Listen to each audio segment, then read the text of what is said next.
La primera força, la força 1 de 10 newtons, forma un angle de 10 graus amb la part positiva de l'eix de les I i està al segon quadrant. La segona força, la força 2, és de 5 newtons i forma un angle de 40 graus amb la part positiva de l'eix de les X i està al primer quadrant. La tercera força, la força 3 de 8 newtons, forma un angle de 40 graus amb la part negativa de l'eix de les Y i està al quart quadrant. Calcula la resultant de les forces concurrents.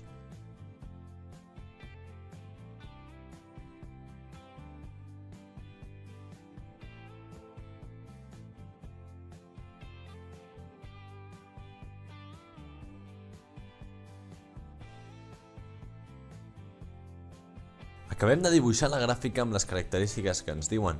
Ara hem de calcular aquestes X i Y. Com fer-ho? Doncs és molt simple d'explicar si entens una mica un bàsic de trigonometria.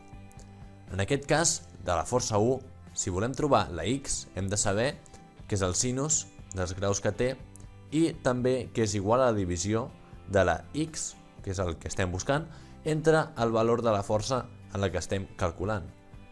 El mateix, però a l'inversa passa amb la Y. En vez de ser el sinus, és el cosinus. Veiem que en el cas de la força 2 passa el de la força 1, però a la inversa. Això passa perquè la força 2 és el segon o el tercer quadrant. És a dir, el primer i el quart quadrant, la X va amb el sinus i la Y va amb el cosinus. I el segon i el tercer passa la X amb el cosinus i la Y amb el sinus. Doncs ho resolem i ens dona el resultat corresponent.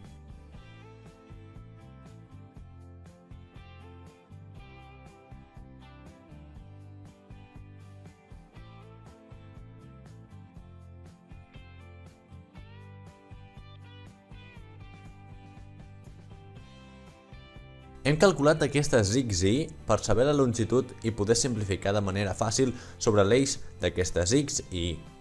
Així doncs, sumem i restem simplificant les incògnites fins que ens queda la resultant. En aquest cas, la X és de 3,97 i la Y és de 5,75. Ara necessitem calcular la longitud de la representació de la força. Per calcular-la, fem servir el teorema de Pitàgores, que ens diu que és 6,98. Encara volem més, volem saber els graus per poder representar la força en uns eixos. Per fer-ho, fem l'arc cotangent de la fracció entre els dos valors de X i de Y i el resultat ens surt en graus. Ja podem representar la nostra gràfica.